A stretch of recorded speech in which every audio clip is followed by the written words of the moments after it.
Hello साथीहरू, आज चाहिँ मेरो बिहानको तरकारी चाहिँ यस्तो रहेको छ। बोडी र आलु मैले चाहिँ भुट्दैछु अनि त्यसपछि मैले चाहिँ यता घिउ निकाल्न पर्ने थियो। मैले घिउ घर पारेर घिउ निकालिसकेँ।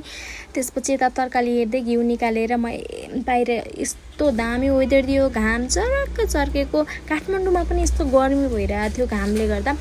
अनि खानासाना खाएर चाहिँ आज हामी फिल्म हेर्न जाने सोचिरहेका थियौँ। अनि बुढाबुढी दिदीहरू भएर ल फिल्म हेर्न गयौँ। हामी दुईवटा स्कुटीमा चढेर सबैजना भएर मिलेर गयौँ। सरर म र मेरो पुन्टु चाहिँ एकदम इन्जोय गरिरहेका छौँ, किनकि हामीलाई घुम्न एकदम मनपर्छ।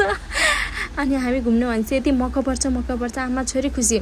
फिल्म हलमा यसरी बस्यो, तर म कति दुःख लाग्छ कुनै पनि मोमेन्ट क्याप्चर गर्न पाइनँ, किनकि छोरीले मलाई छोडेर न बाबासँग जाने न अरूसँग जाने, मैसँग मात्रै नाचेर हैरान। अनि आइसकेपछि फिल्म हेरेर भए चाहिँ खानु त पर्यो नि बेलुका भनेर अलिकति मासु ल्याएका थियौँ।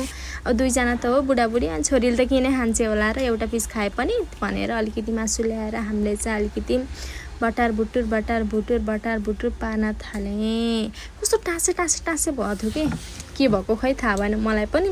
अनि यसो मासु भात पारेर चरक्क पारेर सुरुमा चाहिँ यत्तिकै भुटेँ मैले चाहिँ। अनि त्यसपछि मजाले भुट्ने जेल भुटे।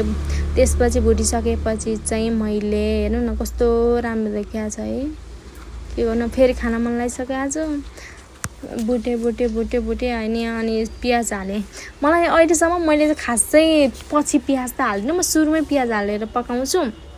तर मैले अरूको देखेको थिएँ कि त्यहाँ कस्तो हुन्छ भनेर ट्राई गरेको।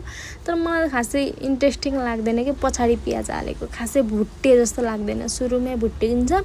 अनि यसो गरेँ। अनि ग्रेभी धेरै बनाइनँ, किनकि दुईजना मात्रै भनेर यति नै खाने भनेर टक्क रेडी भयो हाम्रो चाहिँ बुढाबुढी।